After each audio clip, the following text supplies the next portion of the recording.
जानकी को अपने आसपास सफाई से भरा और खुशबूदार वातावरण ही पसंद आता है। उसे गंदगी से सख्त नफरत होती है। उसके घर में एक नई बहू भी आई होती है जिसका नाम पद्मा होता है। पद्मा वैसे तो रूप रंग और चाल चलन से बहुत अच्छी होती है, पर उसे दिन रात लगातार पाद मारने की गंदी आदत होती है। एक दिन, अरे बहू, बहुत नींद आ रही है। ये झाड़ू लगाने के बाद मेरे लिए एक बढ़िया सी गर्मा गर्म अदरक वाली चाय बनाना। जी माँ जी, जरूर। तभी जानकी उबासी देती है कि अचानक से पद्मा एक जोरदार गंदी बदबू वाला पाद मारती है, जिसकी गंदी बदबू सीधे जानकी के खुले मुंह और नाक में घुस जाती है। हाय हाय हाय, अरे बहू, ये तूने क्या कर दिया? अपनी सास के सामने ही सीना तान के पाद मारते हुए तुझे शर्म नहीं आती? छी, नालायक कहीं की। तेरे पाद मारने की गंदी बदबू मेरे पूरे मुंह और नाक में घुस गई है। माँ जी, मुझे माफ कर दीजिए। वो मैंने आज ढेर सारा बाहर का खाना खा लिया था, इसीलिए शायद गैस हो गई। बहू, कान खोलकर सुन ले, मुझे गंदी बदबू की एलर्जी है, और अगर आइंदा से तूने मेरे सामने पाद मारने की जुर्रत भी की तो मैं तेरी ऐसी बैंड बजाऊंगी कि तू बस देखती ही रह जाएगी। सॉरी माँ जी। फिर रात में प्रीतम और पद्मा दोनों रोमांस कर रहे होते हैं कि तभी पद्मा एक धुआंधार पाद छोड़ देती है, जिससे पूरे कमरे में उसके पाद की बदबू फैल जाती है। उस बदबू के कारण प्रीतम फौरन पद्मा से दूर भागता है और उस चक्कर में वो धड़ाम करके नीचे गिर जाता है। छी पद्मा, इतनी गंदी बदबू तो हमारे गली के कूड़ेदान से भी नहीं आती जितनी तुम्हारी पाद की बदबू है। ऐसा क्या खाती हो तुम? सॉरी प्रीतम, वो मैंने आज कुछ ज्यादा ही फास्ट फूड खा लिया था, इसीलिए थोड़ी सी गैस हो गई। मैं एक मिनट भी नहीं रुक सकता इस कमरे में। अगर मैं थोड़ी देर भी यहाँ रहा तो मेरा दम घुट घुट कर मैं तो यही मर जाऊंगा। तुमने तो मेरा सारा मूड ही ऑफ कर दिया। लेकिन प्रीतम, मेरी बात तो सुनो। एक दिन मोहल्ले में जब पद्मा सब्जी खरीदने जाती है, तब भी वो ठुमक ठुमक कर पाद मारते हुए जाती है। ये सब देखकर गली की सारी औरतें अपने नाक पर हाथ लगा देती और बाद में जानकी से कहती है, अरे ओ जानकी बहन, गली में आधा प्रदूषण तो तुम्हारी पाद मारने वाली बहू ने ही फैला रखा है। बिचारी जानकी, इसके तो भाग ही फूटे जो इसके नसीब में पदोड़ी बहू आई। हमें तो भूल कर भी अपने घर पर मत बुलाना। जो लड़की अपनी गली में ही इतने एटम बम फोड़ते हुए जाती है, वो घर पर तो हर एक मिनट में अपने पाद के पटाखे फोड़ती होगी। जानकी उन औरतों के सामने कुछ नहीं कह पाती और शर्मिंदा होकर वहां से निकल जाती। लेकिन सच तो यही होता है कि दिन ब दिन पद्मा के पाद मारने की गंदी आदत के कारण घर में बहुत ही गंद फैल रहा होता है। पद्मा दिन रात हर एक एक घंटे में कुछ ना कुछ तला और भुना हुआ और चटर पटर खाना खाती ही रहती, जिससे उसे हर वक्त गैस होती रहती है। एक दिन जानकी घर में हर तरफ ढेर सारी अगरबत्तियां लगाती है और हर तरफ एयर फ्रेशनर भी छिड़काती है, लेकिन पद्मा की एक पाद से ही पूरे घर में बदबू फैल जाती है। अरे नाश पीटी करम जली, सत्यानाश हो तेरा। इतने सारे धूप अगरबत्ती लगाए थे मैंने, हर तरफ एयर फ्रेशनर भी छिड़का था मैंने, उसके बाद भी तेरे ताकतवर बदबूदार पाद ने इन सब की खुशबू को ही मिटा दिया। मैं तो तंग आ गई हूँ तुझसे। और नहीं तो क्या माँ। माँ जी, मुझे माफ कर दीजिए। वो मैंने। बस, बहुत हो गया ये तेरा नाटक। अरे पाद तो हर कोई मारता है, लेकिन तेरे पाद का टेप तो हर एक मिनट में बजता रहता है। धड़ाम धड़ुम धड़ाम धड़ुम, दिन रात तू घर की घर में ही बम फोड़ती रहती है। माँ जी, अब पाद को मैं ये थोड़ी ना बोल सकती हूँ कि ओ माय डियर पाद, तू अभी आ जा। वो तो नेचुरल है ना, कभी भी कहीं भी निकल जाता है। चुप हो जा तू। तेरे जहरीले पाद की जहरीली बदबू तू ही सूंघती बैठ। आज के बाद अगर तूने बाहर का कुछ खाया तो मुझसे बुरा कोई नहीं होगा। और आज से मैं भी तुम्हें कोई पैसे नहीं दूंगा ताकि तुम बाहर का ना खा सको। और मैं भी इसे घर में ही कैद करके रखूंगी ताकि ये बाहर जाकर कुछ ना खा सके। कभी समोसे तो कभी चाउमीन, कुछ भी खाती है और मेरे पवित्र सुगंध भरे घर को अपनी पात से अपवित्र कर देती है। तेरी पात के कारण तो लोगों की मौत हो जाएगी एक दिन। इतनी भयंकर पाद मारती है तू, बेवकूफ कही की। फिर पद्मा के घर वाले उस पर बहुत पाबंदियां लगा देते हैं। उसे प्रीतम पैसे नहीं देता और जानकी भी उसे घर से बाहर ही नहीं निकलने देती। तब वो फोन से बाहर का खाना ऑर्डर करती है और अपने पति के गुल्लक को फोड़कर पैसे निकालती है। ये गुल्लक तो कब से यहाँ पड़ा है, प्रीतम तो इसे कभी चेक भी नहीं करता। मैं अभी इसमें से पैसे ले लेती हूँ और बाद में सेम टू सेम ऐसा ही गुल्लक लाकर मैं फिर से उसमें पैसे डाल दूंगी। डिलीवरी बॉय खिड़की के पास आकर पद्मा को खाना देता है। वाह वाह वाह, नूडल्स, शेवपुरी, कचौरी, पिज्जा, बर्गर और मेरे फ्राइड मोमोज। वाह, मजा ही आ गया। ये चिप्स भी बहुत पसंद है मुझे। आधे आइटम्स तो मैं अब भी खा लेती हूँ और आधे को छुपा कर मैं बाद में खा लूंगी। इस तरह पद्मा खाने को छुपा छुपा कर बाद में खाती रहती है और घर में किसी को कुछ पता भी नहीं चलता। एक दिन प्रीतम का एक दोस्त उसके घर आने वाला होता है। तभी आज मेरे दोस्त आने वाले हैं घर पर। वो दोनों विदेश से आए हुए हैं। प्लीज उनके सामने पाद मत मारना, वरना मेरी इज्जत की तो पूरी वाटी लग जाएगी। टेंशन मत लो प्रीतम, चिल, मैं नहीं पा दूंगी। थोड़ी देर में प्रीतम के दोस्त आ जाते हैं और जब पद्मा उनको नाश्ता परोसने जाती है तब वो एक तेज आवाज वाली पाद मारती है जिसकी बदबू बहुत ही गंदी होती है। सभी अपने नाक पर हाथ रख लेते हैं और प्रीतम के दोस्त उस पर खूब हंसते हैं। क्या प्रीतम, ला लाकर तू हमारे लिए एक पाद मारने वाली भाभी लाया। नॉट फेयर यार। भाभी जी, आपने तो पाद मारने के रिकॉर्ड्स ही ब्रेक कर दिए। इतनी तेज आवाज और इतनी गंदी बदबू वाला पाद मैंने शायद ही कभी सूंघा और सुना होगा। इतना कहकर प्रीतम के दोस्त फौरन वहां से चले जाते हैं और प्रीतम बहुत गुस्सा हो जाता है। जिसका डर था वही हुआ माँ। मुझे पूरा यकीन है ये पद्मा छुप छुप कर बाहर का खाना खाती होगी। ये अपनी हरकतों से बिल्कुल भी बाज नहीं आने वाली। अरे चुड़ैल, मेरी ना सही लेकिन अपने पति की तो लाज रख लेती। बेशरम कही कि तेरा नाम पद्मा नहीं पादमा होना चाहिए था।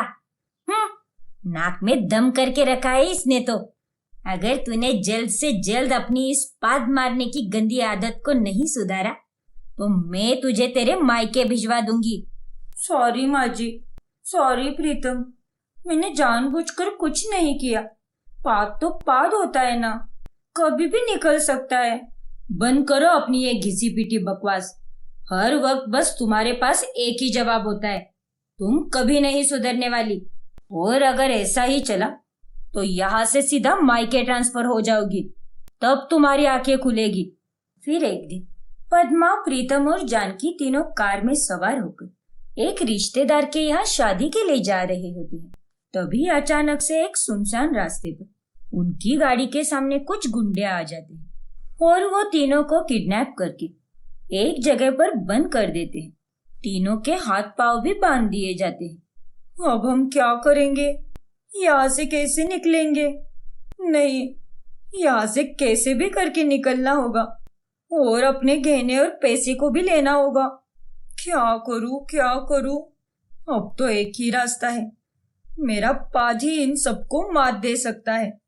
फिर पद्मा जोर लगाकर पाद मारती है और तभी पद्मा की पाद की बदबू सूंघकर सभी गुंडे बेहोश हो जाते हैं और उतने में पद्मा, प्रीतम और जानकी तीनों जैसे तैसे वहां से बच निकलते हैं। घर आने के बाद, बहू, आज पहली बार तेरे पाद के कारण कुछ अच्छा हुआ है। हाँ पद्मा, आज तुम्हारे पाद के कारण हमारी जान भी बच गई और गहने और पैसे भी मिल गए। मेरे पाप के कारण आज कुछ अच्छा हुआ है, लेकिन मुझे समझ में आ गया है। माँ जी, प्रीतम, मुझे माफ कर दो। मेरे पाद मारने की बुरी आदत के कारण आप दोनों को बहुत सहना पड़ा, लेकिन अब नहीं। आज मैं आप दोनों से एक वादा करती हूँ कि मैं आज के बाद बाहर का खाना कम कर दूंगी और दिन में सिर्फ 2 बार ही खाना खाऊंगी, और वो भी घर का बना हुआ खाना खाऊंगी। ये हुई ना बात। बहुत खूब बहू, देर आए दुरुस्त आए। आखिर तेरी अक्ल तो ठिकाने पर आ गई। और इस तरह उस दिन के बाद से पद्मा बाहर का खाना खाना पूरी तरह कम कर देती है और सिर्फ घर का पौष्टिक खाना ही खाती है, जिसके चलते उसके नॉन स्टॉप पाद मारने की बुरी आदत भी छूट जाती है। रोशनी की हाल ही में अभिनव से शादी हुई होती है। रोशनी के ससुराल में उसकी सास वर्षा, ससुर कमलेश और देवर नील रहते हैं। एक दिन सुबह जब रोशनी और अभिनव सोकर उठते हैं, तब अभिनव बेड को गीला देखकर हैरान रह जाता है।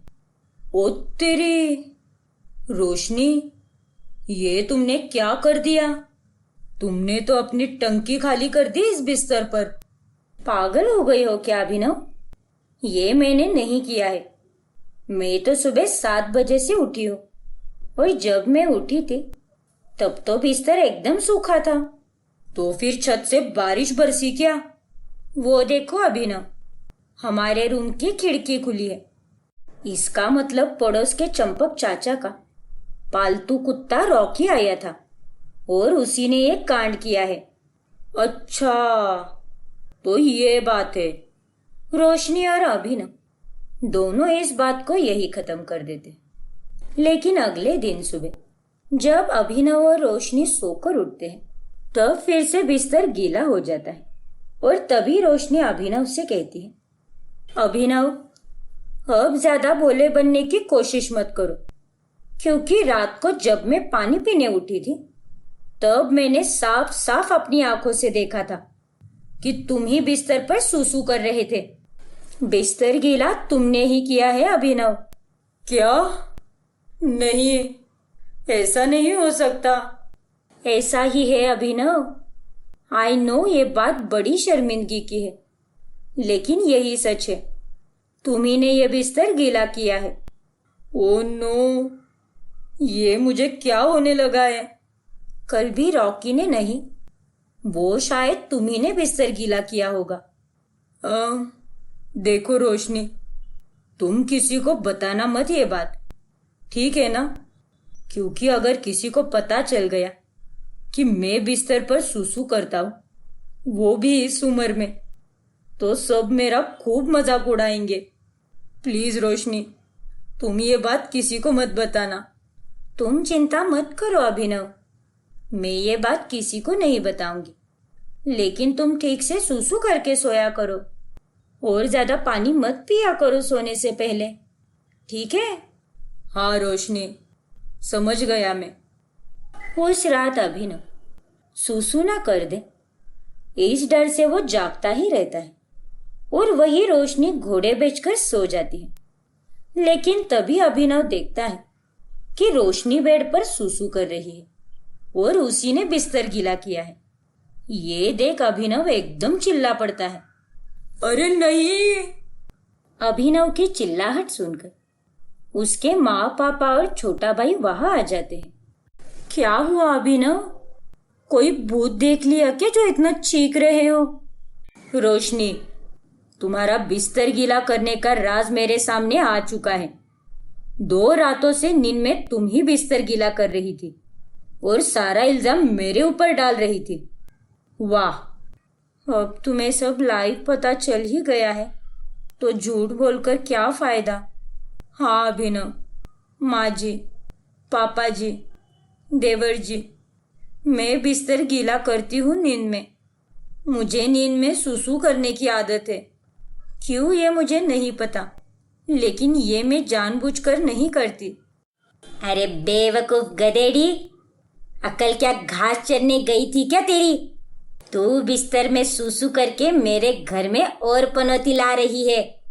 अरे बाथरूम क्या डिस्को डांस करने के लिए बनाए गए हैं क्या, जो तू महारानी बेड पर ही सारा सत्यानाश कर देती है। बहू, तुम्हें आज हम आखिरी चेतावनी दे रहे हैं।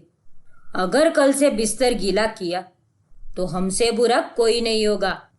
क्या अभी भैया, ला लाकर आपने एक बिस्तर गीला करने वाली भाभी लाई है मेरे लिए। वाह। सबकी बातें सुनकर रोशनी को बहुत शर्मिंदगी महसूस होती है। अभिनव तो गुस्से से पूरा लाल हो जाता है। अगली रात रोशनी बेचारी डर के मारे सोती ही नहीं। नहीं रोशनी, तुझे जागना ही होगा, क्योंकि अगर तू एक बार लुढ़क गई तो नींद में पक्का बिस्तर गीला करके ही रहेगी। इस चक्कर में 2 रातों तक रोशनी सोती ही नहीं, लेकिन तीसरी रात उसकी आंख लग जाती है और वो नींद में फिर से बिस्तर गीला कर देती है, जिसके बाद उसकी सास उसे खूब सुनाती है। नासपिटी कुलक्षिनी, तुझे क्या मेरा ही घर मिला था क्या पनौती लाने के लिए? सत्यानाश हो तेरा। जाकर बिस्तर अच्छे से धो ले, वरना मार खाएगी मेरे हाथ से। मेरे तो भाग ही फूटे हैं जो मुझे तुझ जैसी बिस्तर गीला करने वाली बहू मिली। वर्षा की बातों को खिड़की से गली की औरतें सुन लेती और जब रोशनी बिस्तर धोकर आंगन में सुखाने जाती है तभी हाय हाय, बेचारी वर्षा, मिल मिलकर भी उसे बिस्तर गीला करने वाली बहू मिली है। छी छी छी, ऐसी गंदी बहू को तो चुल्लू भर पानी में डूब के मर जाना चाहिए। वो दोनों औरतें पूरे मोहल्ले में ढिंढोरा पीट देती है और वर्षा की इज्जत की धज्जियां उड़ जाती है। देख नालायक लड़की, तेरी वजह से मेरी इज्जत पूरी मिट्टी में मिल चुकी है। तू चली जा इस घर से। नहीं चाहिए मुझे तुझ जैसी अपवित्र लड़की। लेकिन माँ जी। अरे तेरा लेकिन गया तेल लेने। बेबस रोशनी रात को अंधेरे में ही अपना सामान बांधकर घर छोड़कर चली जाती, जिसके बाद अगले दिन सभी उसे गायब देख घबरा जाते। भाभी पूरे घर में कहीं भी नहीं है और ना ही गली में है। लगता है उसने मेरी बात दिल पे ले ली और सच में ये घर छोड़कर चली गई। ये आपने क्या कर दिया माँ, अब मैं कहाँ ढूंढूंगा उसे। हे भगवान, याद आया, वो शादी के पहले जब भी रुकती थी सनशाइन पार्क में ही जाकर बैठती थी। माँ, मैं सनशाइन पार्क में जाता हूँ, वो वही होगी, मुझे अच्छे से पता है। फिर अभिनव सनशाइन पार्क चला जाता है और उसके पीछे उसके घर वाले भी वही पहुंचते हैं। रोशनी वहां पर बैठकर रो रही होती है। रोशनी, क्यों आए हो तुम यहाँ पर? चले जाओ यहाँ से। घर चलो रोशनी, मैं तुम्हें लेने आया हूँ। अपने पूरे परिवार के साथ मुझे यहाँ पर लेने क्यों आए हो तुम? क्या तुम लोगों को जरा सा भी अंदाजा है कि मैं किस प्रॉब्लम से गुजर रही हूँ? रोशनी, वो बचपन में अनाथ होने के बाद चाचा जी और चाची जी के पास रहने चली गई, जिसके बाद मुझे मेंटल एंजाइटी और डिप्रेशन के कारण बिस्तर गीला करने की आदत लग गई। मुझे डॉक्टर के पास दिखाने की जगह चाची जी और चाचा जी मुझे घर के बाहर सुलाते थे ताकि उन्हें घर में बिस्तर बार बार धोना ना पड़े। क्या वो दोनों इतने कठोर थे कि उन्होंने मेरी इस प्रॉब्लम को कभी प्रॉब्लम समझा ही नहीं, ठीक वैसे ही जैसे आप लोगों ने मुझे कभी समझ के नहीं लिया। हमें माफ कर दे बहू, हमने तेरी इस दुविधा को जानने और समझने के बजाय तुझे ताने और दुखी दिए। हाँ बहू, हमें माफ कर दो। भाभी, आप चिंता मत कीजिए, भैया अब आपका अच्छे से अच्छे डॉक्टर के पास इलाज कराएंगे। हाँ रोशनी, अब सब कुछ ठीक हो जाएगा।